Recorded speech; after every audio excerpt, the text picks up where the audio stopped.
अबे दुबे नकारात्मकता की हद है, लोगों को डराते हैं। सारे संस्था जी इंस्टीट्यूशनल रिवोल्ट होने वाला है। वो सही कह रहे हैं प्रधानमंत्री मोदी। अराजकता तो फैलाते ही हैं, अनिश्चितता तो कर ही रखी है, अराजकता भी फैला रहे हो, तो कौन पैसा लगाएगा? गलत क्या कह रहे हैं नवल शर्मा? ये भारतीय जनता पार्टी के लोग और उनके समर्थक जब झूठ बोलते हैं तो आवाज बहुत भारी रखते हैं और झूठे आंकड़े जारी रखते हैं। नवल भाई, एफडीआई और एफआईआई का सिंपल सा जो डिफरेंशिएशन है, अंतर है, वो समझ लीजिए।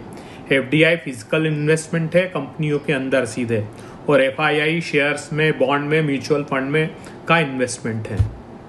15.15 लाख करोड़ रुपए के घोटाले की खबर सामने आ रही है जब हम चर्चा कर रहे हैं। ये कह रहे हैं ना, कहां लूट मची है, प्रधानमंत्री जी कह रहे हैं। ये राजेश एक्सपोर्ट का क्या स्कैम है बताइए ना। सेबी ने क्या फ्लैगिंग की है? जो कंसोलिडेटेड रेवेन्यू है उसका गलत मिस अप्रोप्रिएशन का आरोप उस पर गंभीर आरोप है। और क्या कह रहा है सेबी कि 5 साल से हमको, वो कह रहा है, सेबी ने कहा कि 5 सालों में बताए गए 15.15 लाख करोड़ के रेवेन्यू के इंटरनल और सपोर्टिंग डॉक्यूमेंट नहीं है। तो जब देखे नहीं आपने तो 5 साल से एक लिस्टेड कंपनी कैसे कारोबार कर रही है और किसका प्रश्न है उनको? यही गंभीर आरोप अरविंद सुब्रमण्यम जी का आप इंटरव्यू देखिएगा। उन्होंने क्या कहा? रिस्क ऑफ डूइंग बिजनेस और कॉस्ट ऑफ डूइंग बिजनेस। नहीं, डराकर आप अपनी राजनीतिक रोटियां सेक रहे हैं। आप राजनीतिक रोटियां सेक रहे हैं। जब ये एक आर्थिक संकट आता है, आपदा तो है, इसे कौन डिनाई कर सकता है। एक ऊर्जा संकट है, ये तो पूरी दुनिया मान रही है। उसमें आप सरकार के साथ कदम ताल करने के बजाय, नहीं जी पूरा चुनाव आयोग पर कब्जा कर लिया, सारी संस्थाओं पर कब्जा कर लिया, लोग बाहर निकल जाएंगे सड़कों पर, उकसा रहे हैं आप लोगों को। प्रधानमंत्री नहीं रहेंगे नरेंद्र मोदी अगले साल। किसने कहा कि यह सिर्फ ऊर्जा का संकट है? प्रधानमंत्री जी के मुख्य आर्थिक सलाहकार कह रहे हैं कि यह सिर्फ ऊर्जा का आज का संकट नहीं है, यह बीते 5 साल या तो वो कह रहे हैं कम से कम 10 सालों का संकट है। जब आप अभी नवल किशोर जी से चर्चा कर रहे थे, उठाइए 2021 का नेट एफडीआई इनफ्लो कितना था? 44 बिलियन। वो कैसे धीरे धीरे खत्म। वही मैं उन्हें समझाने की कोशिश कर रहा था। 2023-24 में नेट एफडीआई $1 बिलियन थी, 24-25 में नेट एफडीआई $3 बिलियन।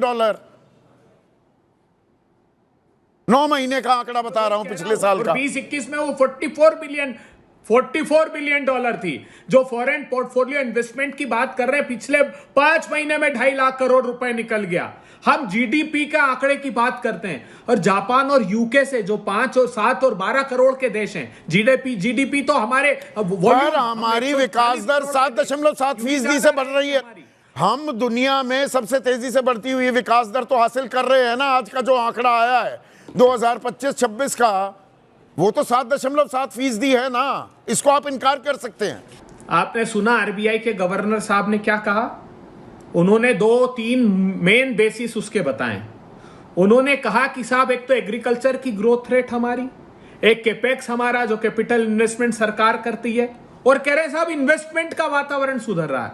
तो मैं गवर्नर साहब आपको बता दूं, इस खरीफ के सीजन में आपकी एक तो जो मंथली इकोनॉमिक रिपोर्ट है मिनिस्ट्री की, फाइनेंस मिनिस्ट्री की, उसको पढ़िए। गंभीर बात की उन्होंने कहा, अल नीनो का इफेक्ट है, सूखे जैसे हालात बन सकते हैं। दूसरा ये कहा कि फर्टिलाइजर का प्रोडक्शन 24% तक हमारा इंडिजीनियस गिर गया। 390 लाख टन की हमको खाद की खरीफ में आवश्यकता है। डीएपी के दाम जो हमने करार भी किया है 40% ऊंचे दाम पर पिछले करार से। डीएपी 40% महंगा होने वाला है। पूरी बात सुनिए आप। अरे अब आप पूरी बात सुनिए।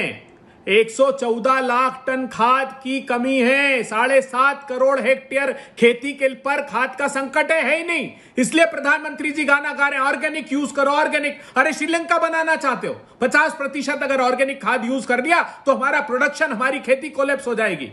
और आप क्या कह रहे हो? आप अभी लेटेस्ट रिपोर्ट पढ़िए। इंटरनेशनली खाद की डिमांड कम होने पे प्राइसेस क्रैश हुए फर्टिलाइजर के।